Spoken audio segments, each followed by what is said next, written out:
Bab 1281. Mendengar pertanyaan Su Chengfeng, gambaran Wudong Hai tentang Ye Chen sekali lagi muncul di benaknya, dan dia tidak bisa menahan perasaan dingin yang mendalam di hatinya. Kemudian dia menjawab, "Tuan Su, jujur saja kepada Anda, tentang masalah Xiaoqi masalah ini, saya sebelumnya curiga bahwa itu mungkin buatan manusia, tetapi setelah beberapa penyelidikan, saya tidak menemukan petunjuk yang relevan, jadi kemungkinan besar itu adalah bencana alam, atau anak itu sendiri dirangsang dengan cara tertentu."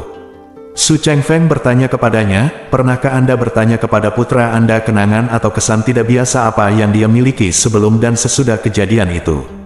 Wudong Hai berkata dengan jujur, "Saya bertanya kepadanya tentang hal ini, tetapi dia mengatakan kepada saya bahwa ada masa kosong ingatan sebelum kejadian itu dan dia tidak dapat mengingatnya sama sekali."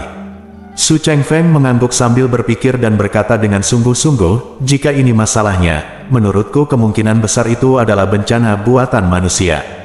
Wudong Hai berpura-pura terkejut dan bertanya, "Tuan Su, apakah maksud Anda seseorang dengan sengaja menyakiti anak saya?"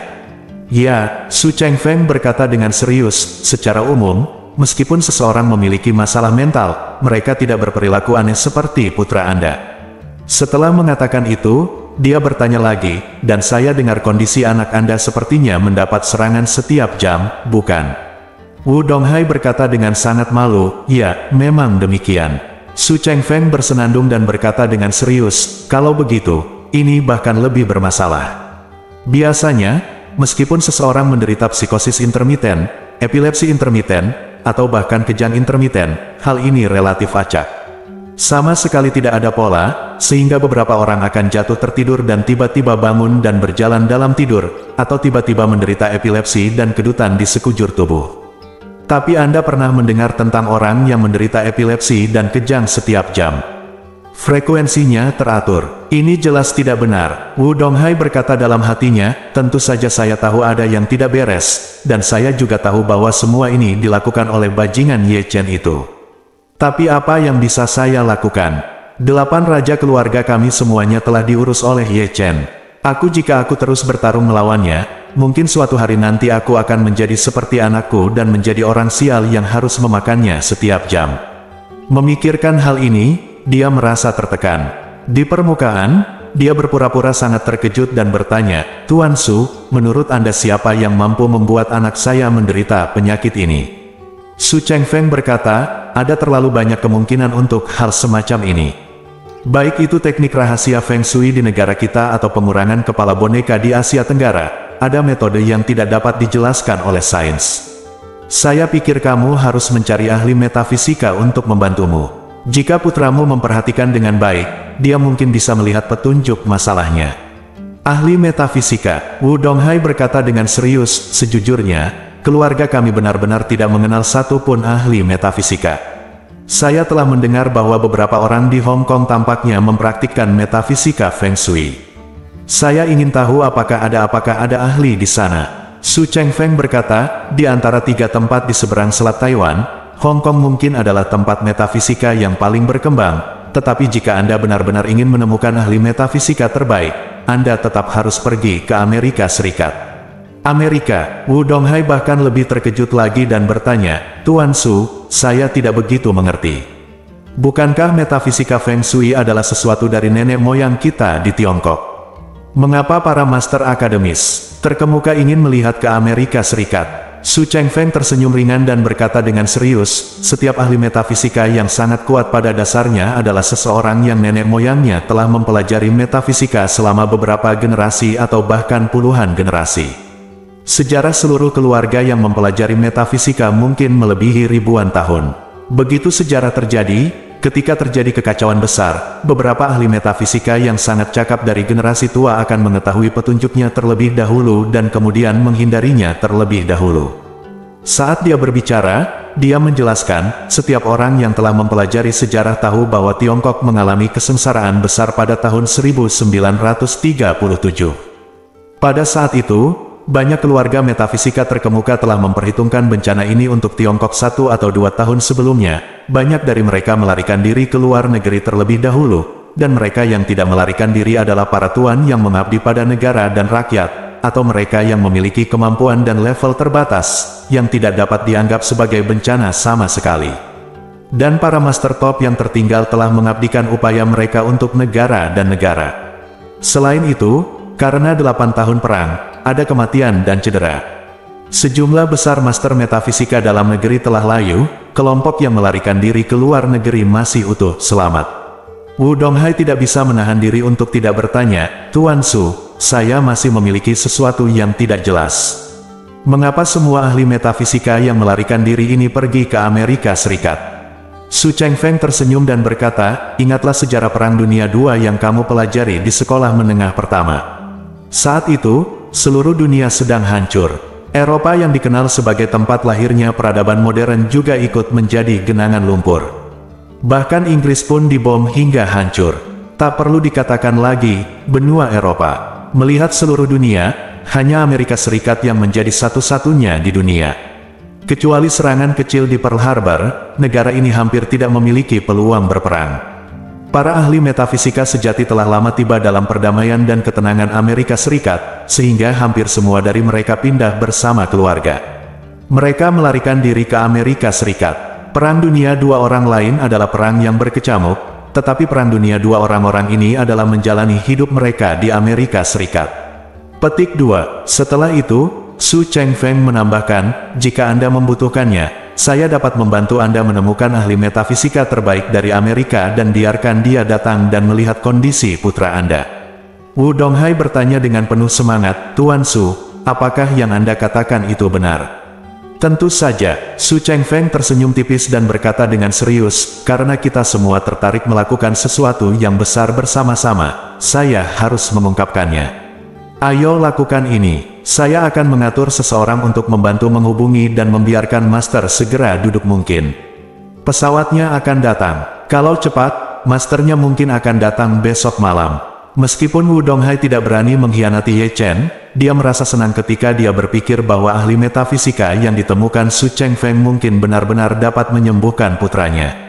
Hal ini juga memungkinkan dia untuk merasakan perasaan memiliki kedua belah pihak. Jika dia bisa dengan terampil menjadi perantara antara Ye Chen dan keluarga Su, bukankah dia bisa menyenangkan kedua belah pihak dan mendapatkan keuntungan dari kedua belah pihak? Memikirkan hal ini, Wu Donghai buru-buru berdiri, mengepalkan tangannya, membungkuk dan berkata, "Saya ingin berterima kasih kepada Tuan Su untuk Kuanzi. Jika Anda membutuhkan saya di masa depan, beri saya perintah. Tidak ada yang berani untuk tidak mematuhiku." Su Chengfeng melambaikan tangannya dan berkata dengan santai, "Xiao Wu, tidak perlu bersikap sopan antara kamu dan aku." Setelah mengatakan itu, dia melihat ke arah Su Soudao dan berkata kepadanya, "Sudao, kembalilah dan bicaralah dengan Tuan Mai di Los Angeles. Sebaiknya minta Tuan Mai untuk keluar dan mengunjungi Su Zhou dan Han Zhou secara langsung." Su Soudao mengangguk dan buru-buru berkata, "Saya mengerti, Ayah, mungkin waktu Los Angeles belum fajar. Bagaimana kalau saya menunggu 1 atau 2 jam sebelum menghubungi Anda?" "Oke." Su Chengfeng tersenyum tipis dan berkata dengan emosi, "Saya tidak bertemu Tuan Mai selama beberapa tahun. Jika Tuan Mai bersedia memberi hadiah kepada saya dan datang ke sini secara langsung kali ini, saya akan memintanya untuk membantu. Aku akan mencari tahu.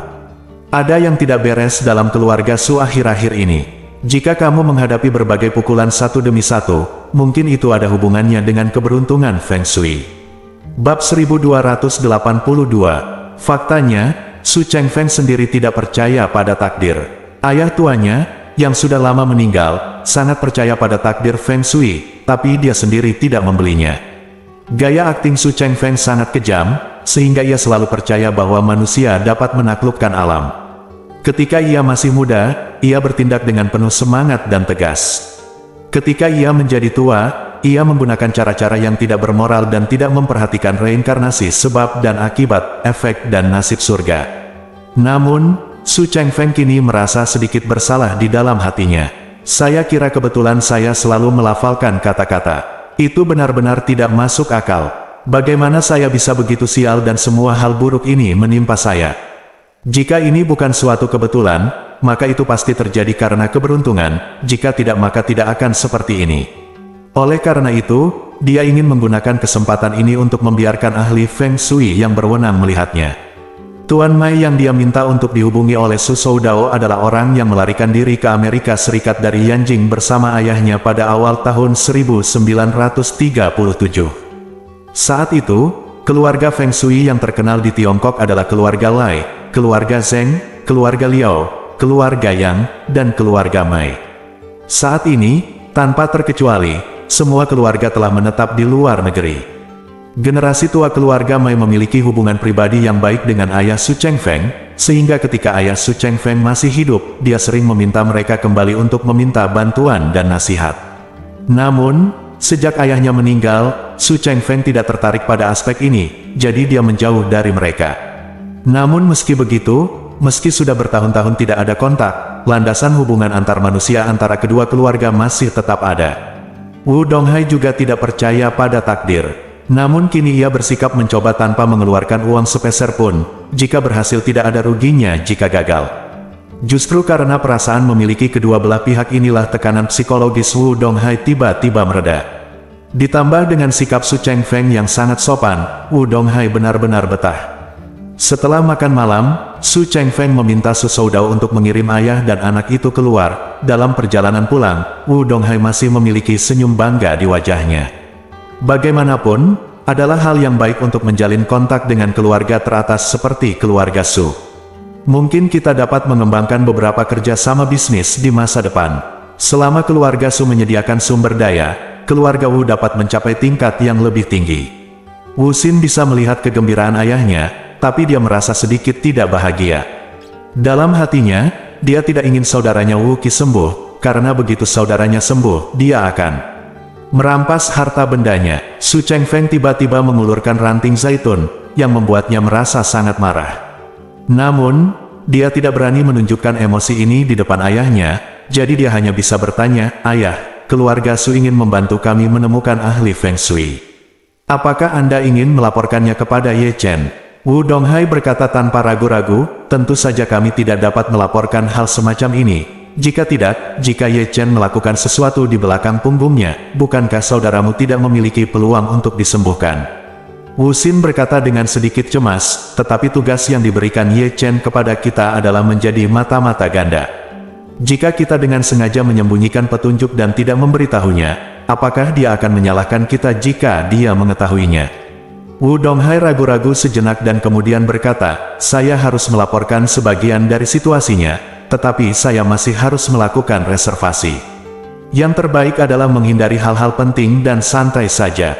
Saat dia mengatakan itu, dia mengeluarkan ponselnya dan mengirim pesan suara kepada Ye Chen, "Tuan Ye, Anda memang dalang. Su Chengfeng mengundang saya makan malam ini." Di meja makan, dia juga mengatakan bahwa dia akan melakukannya bekerja sama dengan kami. "Saya sudah setuju. Apapun yang dia lakukan selanjutnya, saya akan melaporkan kepada Anda tepat waktu."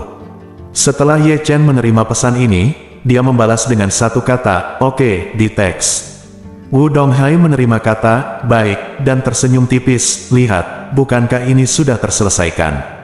Yang harus kita lakukan sekarang adalah, di satu sisi, biarkan Ye Chen merasa bahwa kita melakukan yang terbaik untuknya, dan di sisi lain, biarkan Ye Chen merasa bahwa kita melakukan yang terbaik untuknya." Su Chengfeng merasa bahwa kita memang target yang layak untuk dikembangkan dengan cermat.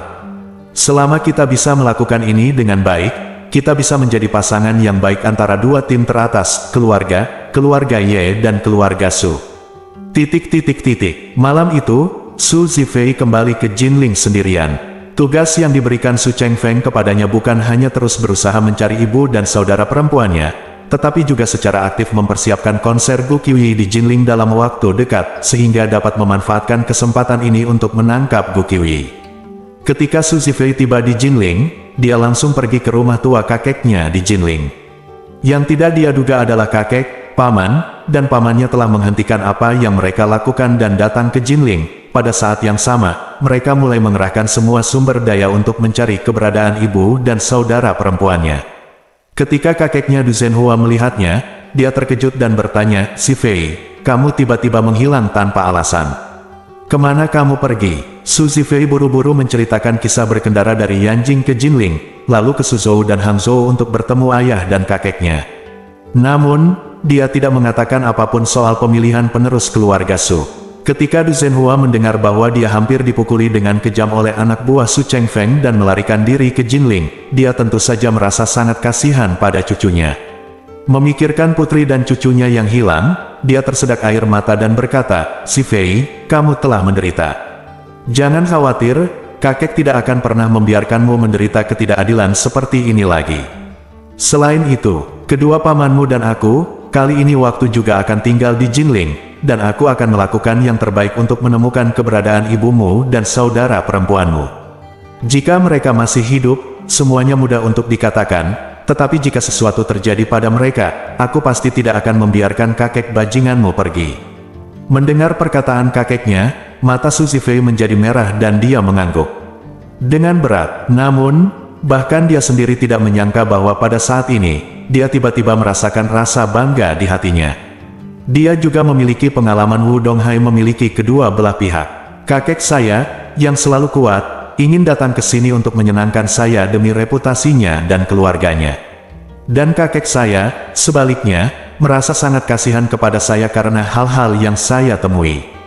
Jika saya benar-benar menjadi pewaris keluarga Su di masa depan, dengan kerajaan bisnis besar seluruh keluarga Su dan latar belakang hubungan keluarga Du yang kuat, maka saya bahkan dapat membawa keluarga Su ke tingkat yang lebih tinggi di masa depan. Jika saya masih berhasil mengakuisisi Gu Qiuyi, itu setara dengan memperoleh separuh keluarga Gu. Saat itu, saya akan menggabungkan aset keluarga Su, latar belakang keluarga Du, dan separuh industri keluarga Gu. Maka saya akan menjadi orang terkaya di dunia. Siapa lagi di seluruh dunia yang dapat bersaing dengan saya? Sekarang sepertinya prioritas utamaku selanjutnya adalah menangkap Gu Qiuyi. Memikirkan hal ini, Su Zifei merasakan dorongan yang kuat di dalam hatinya dan berharap dia bisa menjadikan Gu Qiuyi wanitanya segera.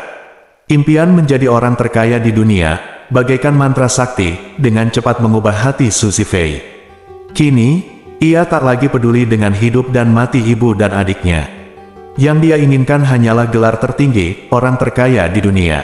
Bab 1283. Video tentang skandal keluarga Su telah beredar di internet. Meskipun keluarga Su terkenal kejam, grup Su tidak pernah memberikan penjelasan resmi apapun.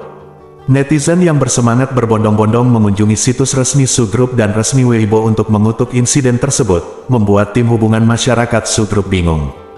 Tepat ketika keberadaan Du Haiqing dan Su Ziyu, ibu dan anak perempuannya, masih belum diketahui di mata dunia luar, Su Group mengumumkan dengan tegas bahwa Su Soudao untuk sementara akan mengambil alih sebagai penjabat ketua Su Group.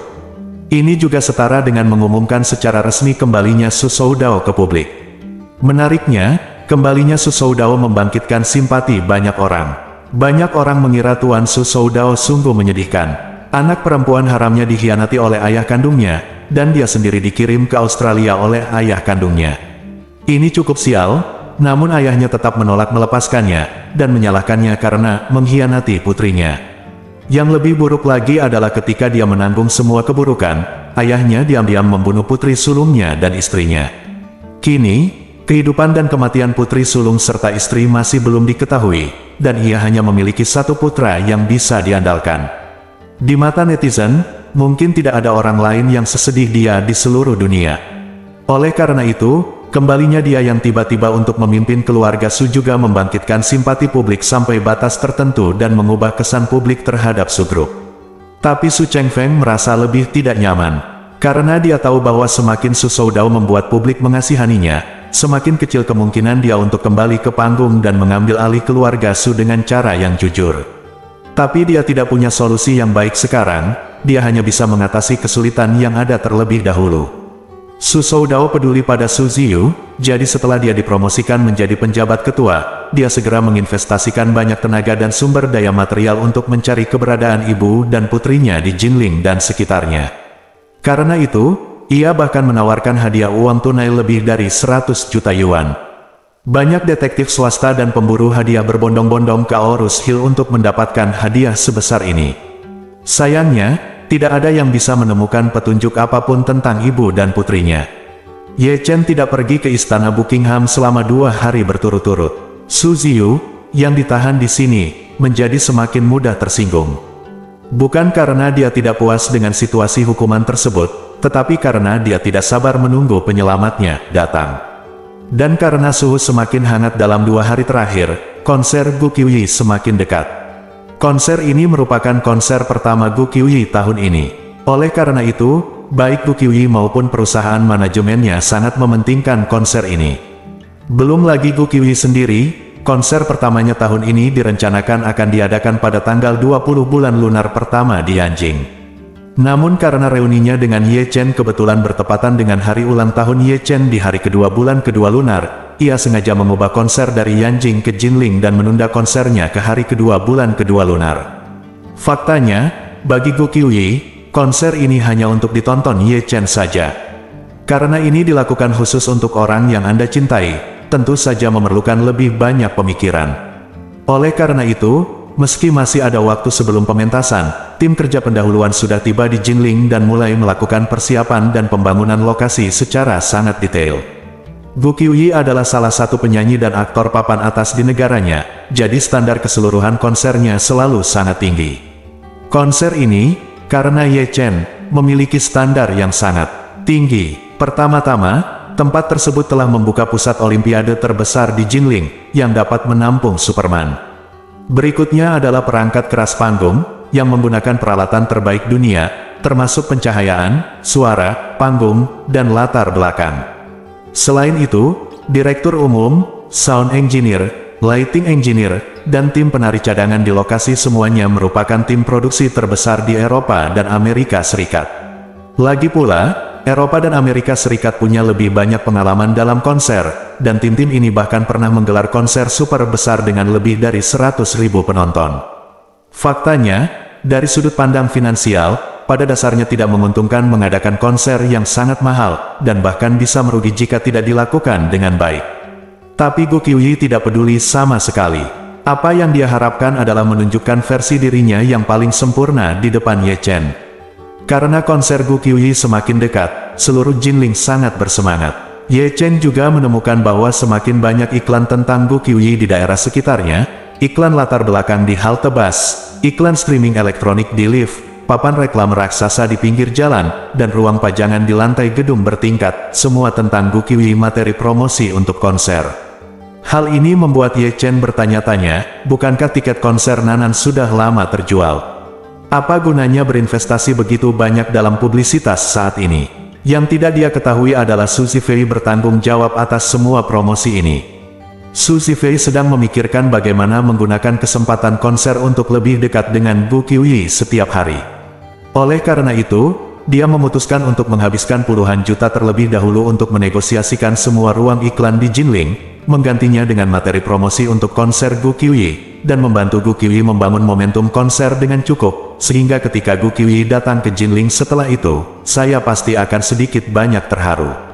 Keesokan harinya, ketika Ye Chen sedang sarapan dan menyuruh istrinya Xiao Churan keluar rumah, dia menerima telepon dari Chen Zekai. Segera setelah panggilan masuk, Chen Zekai melaporkan, "Tuan, ada sesuatu yang harus saya laporkan kepadamu." Petik 2, Ye Chen bertanya kepadanya, "Ada apa?" Chen Zekai berkata, "Itu saja. Manajer Nona Gu telah memesan kamar presidensial dengan saya selama seminggu sebelum dan sesudah konser." Pagi-pagi sekali, Su Zifei dari keluarga Su tiba-tiba datang dan ingin membeli hotel untuk minggu itu. Dia juga membeli semua ruang iklan, termasuk hak untuk menggunakan layar raksasa LED di gedung yang berhadapan langsung dengan teras Presidential Suite. Ketika Ye Chen mendengar ini, dia bertanya dengan heran, apa yang dilakukan Su Zifei? Tidak mungkin dia ingin beriklan untuk menemukan ibu dan saudara perempuannya, bukan? Tidak, Chen Zekai buru-buru berkata, orang ini ingin memasang poster promosi konser Nona Gu di ruang iklan ini dan di layar raksasa LED. Ye Chen mengerutkan kening dan tidak bisa menahan diri untuk tidak mendecakkan bibirnya. Su Zifei ini benar-benar menarik. Saat ini, alih-alih dengan cepat memikirkan cara untuk menemukan ibu dan saudara perempuannya, dia menyia-nyiakan begitu banyak usaha untuk putrinya. Petik 2, Chen Zekai berseru, "Tuan, saya pikir Su Zifei pasti ingin mengejar Nona Gu." Ya, Ye Chen tersenyum dan berkata, dia sudah membuatnya begitu jelas. Seolah-olah hati Sima Zhao diketahui semua orang. Chen Zekai berkata dengan cemas, "Tuan, Anda harus menganggapnya serius dan memperhatikannya." Ye Chen tidak bisa menahan diri untuk tidak berkata dengan sedikit malu, bagaimana saya bisa memperhatikan hal semacam ini. Bab 1284. Melihat Ye Chen tampak acuh tak acuh, Chen Zekai berkata dengan cemas, Tuan, ibu dan saudara perempuan Su Zifei ini masih hilang. Dia masih ingin mengejar Nona Gu begitu keras. Ini membuktikan bahwa anak laki-laki ini sendiri kejam. Omong kosong. Jika gadis baik seperti Nona Gu benar-benar tertipu olehnya, bukan hanya Nona Gu yang menderita kerugian, tetapi Anda juga akan menderita kerugian besar. Ye Chen terbatuk 2 kali, jangan khawatir. Saya sudah menikah. Putri saya bebas memilih pasangannya. Bukan giliran kami untuk mengkhawatirkannya. Setelah mengatakan itu, Ye Chen tiba-tiba merasa sedikit tidak nyaman di hatinya. Di saat yang sama, yang mengejutkannya adalah di dalam hatinya saat ini, dia sangat setuju dengan apa yang baru saja dikatakan Chen Zekai. Seperti yang dikatakan Chen Zekai, Su Zifei masih ingin mengejar Gu Qiuyi saat ini, yang sedikit banyak membuktikan bahwa orang ini sedikit kejam dan tidak benar.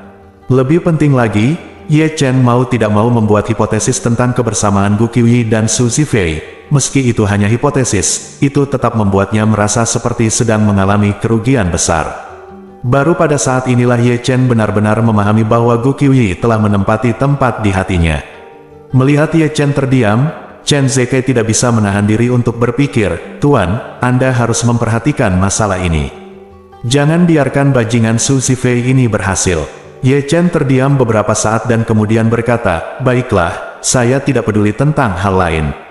Semua sumber daya periklanan di tangan Anda tidak boleh dijual kepadanya, tidak peduli berapa banyak uang yang Anda berikan. Ketika Chen Zekai mendengar ini, dia sangat gembira dan berkata, baiklah, Tuan Muda. Inilah yang telah saya tunggu-tunggu. Selama Anda mengungkapkan sikap ini, saya tidak akan pernah menjual satupun ruang iklan kepada Su Zifei.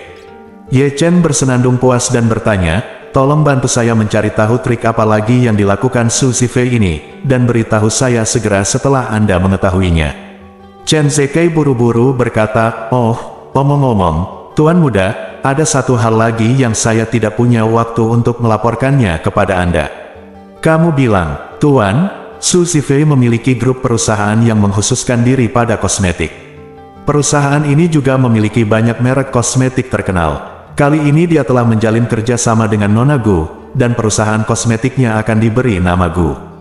Tur konser Nona Gu, dan sponsor utama ini untuk Amal. Isi kerjasama yang dia capai dengan Nona Gu adalah untuk setiap konser yang diadakan Nona Gu, dia akan mendonasikan 10 juta untuk Amal. Ye Chen tidak bisa menahan diri untuk tidak menyentuh dagunya dan berkata dengan ekspresi serius, Su Zifei ini benar-benar tahu cara menemukan titik masuk.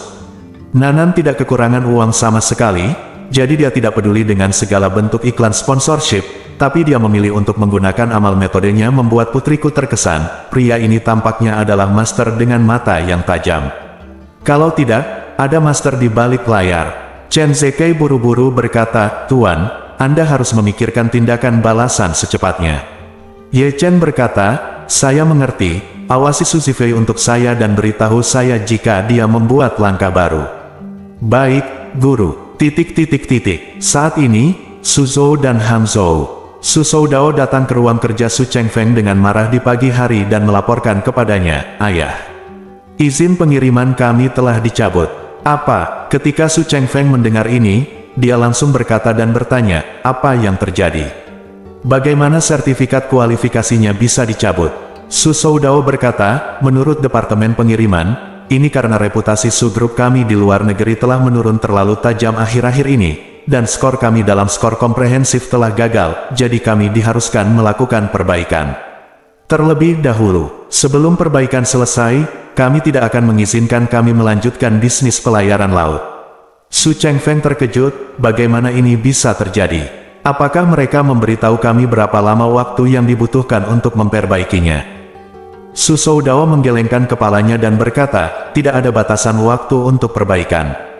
Mereka mengatakan bahwa kita harus memperbaikinya sesegera mungkin. Setelah perbaikan selesai, mereka akan mengatur peninjauan sesuai waktunya. Jika tidak ada masalah dalam peninjauan, lisensi dapat dipulihkan. Su Chengfeng berteriak dengan marah, bukankah ini hanya menambah penghinaan terhadap kerugian? Bisnis subgrup kita yang paling cepat berkembang dalam 2 tahun terakhir adalah bisnis pelayaran laut, dan setelah memasuki tahun ini, harga transportasi pelayaran laut semakin tinggi dan lebih tinggi lagi. Kini ongkos angkut peti kemas lebih mahal dari sebelumnya. Ini adalah peluang emas yang hanya terjadi sekali dalam 1 abad bagi industri pelayaran. Jika kita menghentikan bisnis kita saat ini, bukankah itu sama saja dengan menghentikan bisnis kita? Setengah dari sumber daya keuangan kita. Su Soudao menghela nafas, "Ayah, saya juga melaporkan hal ini kepada mereka, dan bahkan memohon kepada mereka, berharap mendapat kesempatan untuk mendapat penangguhan hukuman, tetapi pihak lain menolak untuk melepaskannya. Saya juga meminta seseorang untuk mencari tahu apa maksudnya. Jika kami tidak dapat menyelesaikan krisis reputasi ini dan memberikan penjelasan yang memuaskan atas intrusi Liu Zhan ke Paviliun Zhenbao, bisnis ini tidak akan terbuka lagi bagi kami di masa mendatang." Su Chengfeng mengertakkan gigi dan berkata, "Tidak ada yang mengkritik kejadian ini. Mereka mencoba memaksa saya untuk berdiri dan menjadi sasaran." Su Soudao berkata tanpa daya, "Sebenarnya masalah ini memerlukan penjelasan yang masuk akal dari atas, tapi sejauh ini kami belum memberikan solusi apapun." Su Chengfeng mendengus dingin dan berkata, "Solusi apa yang ada? Semua ujung tombak diarahkan ke saya. Kecuali saya berdiri dan dipukuli, masalah ini tidak akan pernah bisa dijelaskan." Saat dia mengatakan itu, Su Chengfeng memikirkan sesuatu dan buru-buru berkata, "Ngomong-ngomong, Soudao, cepat siapkan sejumlah uang tunai untuk dikirim ke keluarga korban pembunuhan Liu Zhan di Paviliun Zhenbao. Apapun yang terjadi, kita harus bertanya mereka untuk maju dan merekam video permintaan maaf. Kemudian edit video yang dipahami semua orang menjadi video dan posting secara online." Su Soudao berkata, "Ayah, keluarga korban ini mungkin tidak bisa terlalu bekerja sama dengan kami." Su Chengfeng berkata dengan dingin, Mereka tidak mau bekerja sama. Jika mereka tidak bekerja sama, berikan uang padaku. Jika tidak, aku akan memberimu 10 juta. Jika mereka tidak bekerja sama, aku akan memberimu 20 juta. Aku masih tidak percaya." Su Soudao mengangguk, "Ayah, saya akan mengatur seseorang untuk pergi ke Jinling untuk berbicara dengan keluarga korban hari ini." Su Chengfeng berkata tanpa ekspresi, "Kamu harus bicara denganku." "Baik ayah." Su Chengfeng mengerutkan kening dan berkata dengan dingin, "Saat ini, keluarga Su kami adalah pemain terbesar dalam industri pelayaran laut dalam negeri, diikuti oleh keluarga Ye. Sekarang, jika transportasi kita dihentikan, bukankah itu akan memberikan peluang besar bagi keluarga Ye? Selama stasis ini berlanjut selama lebih dari 3 bulan, keluarga Su akan diambil alih oleh keluarga Ye." "Ya," Su Soudao berkata dengan wajah sedih, "keluarga Ye sekarang aktif bekerja keras. Saya mendengar bahwa mereka baru saja memesan 3 kapal kontainer dari galangan kapal 2 hari yang lalu, dan bahkan pergi ke Korea Selatan untuk bernegosiasi dengan perusahaan pelayaran Korea Group. Kami telah menegosiasikan bisnis pencarteran karena volume bisnis keluarga Ye telah melonjak dan kapasitas pengiriman tidak mencukupi." Su Chengfeng membanting meja dengan marah, "Itu tidak masuk akal. Keluarga Ye mendapat keuntungan besar secara cuma-cuma." Setelah mengatakan itu, dia berkata dengan tegas, "Masalah ini tidak boleh menunggu secara pasif seperti ini. Kita harus menemukan cara untuk menengahi. Karena kualifikasi kita untuk sementara dicabut, mari kita cari cangkang yang memenuhi syarat untuk diandalkan. Setidaknya kita tidak bisa membiarkan bisnis kita mandek." Su Soudao berkata dengan tergesa-gesa, "Ayah, saya telah menghubungi Anda tentang masalah ini, tetapi perusahaan pelayaran domestik lainnya takut untuk menghubungi kami karena mereka juga khawatir akan dihukum." Su Chengfeng mengumpat dengan marah, "Sial, orang-orang ini dulunya mati demi menjilat keluarga Su kita, tapi sekarang mereka semua menambah hinaan. Karena kita tidak bisa menanganinya di dalam negeri, ayo kita berafiliasi dengan orang asing perusahaan." Su Soudao berpikir sejenak dan berkata, "Keluarga Ye telah memimpin perusahaan Korea. Sekarang pilihan terbaik kami adalah keluarga Ito di Jepang. Setelah runtuhnya keluarga Matsumoto dan keluarga Takahashi, hampir semua perusahaan pelayaran Jepang adalah sekarang di tangan keluarga Ito." Bab 1285. Keluarga Ito. Ketika Su Chengfeng mendengar 4 kata ini, dia langsung memarahinya dengan dingin, "Sialan, Takehiko Ito jalan itu tidak baik sama sekali. Saat pertama kali kita harus memilih antara dia dan keluarga Takahashi, dia seperti anjing yang menjilati, dia menjilat kami sepanjang hari. Sekarang setelah keluarga Takahashi dan keluarga Matsumoto selesai, dia menjadi lebih hebat, yang sungguh tidak masuk akal. Transportasi laut adalah salah satu industri yang paling menguntungkan saat ini. Jika sebuah kapal kontainer besar terisi penuh dan beroperasi di rute Eropa dan Amerika, biaya pengiriman untuk sebuah kontainer adalah 20.000 hingga 30.000 yuan. Setelah satu perjalanan, setidaknya dapat memperoleh penghasilan puluhan juta dalam pengiriman. Keluarga Su memiliki armada transportasi terbesar di negara ini. Jika kapal-kapal ini berjalan, mereka dapat memperoleh keuntungan yang sangat tinggi, yang tentunya merupakan sumber pendapatan inti dan terpenting bagi keluarga Su. Namun, kini setelah izinnya dicabut, tidak ada satupun kapal tersebut yang bisa mendapatkan persetujuan rute. Tanpa izin, kapal-kapal ini hanya bisa berlabuh di pelabuhan, tidak hanya tidak dapat memperoleh uang sepeser pun, tetapi mereka juga harus menginvestasikan banyak uang untuk pemeliharaan setiap hari. Selain itu, meski tim transportasi dan pendukung seluruh perusahaan pelayaran tidak ada pekerjaan, keluarga Su sama sekali tidak berani memberhentikan karyawannya dan hanya bisa terus mengeluarkan uang untuk menghidupi mereka. Oleh karena itu, Su Chengfeng merasa sangat cemas tentang hal ini dan berkata dengan suara yang dalam, "Hei, ini semua salahku. Dampak dari kejadian ini sangat buruk. Aku tidak tahu kapan kita akan melupakannya. Mungkin saja kita menang, aku tidak punya kesempatan untuk mendapatkannya lagi sebelum keadaan berbalik. Dapatkan kembali lisensimu." Su Soudao berpikir sejenak dan berkata, "Ayah, bagaimana kalau saya pergi ke Jepang lagi dan berbicara dengan Takehiko Ito? Jika dia bersedia bekerja sama dengan kami akan menggunakan perusahaan cangkang untuk mendaftar di Jepang dengan Takehiko Ito.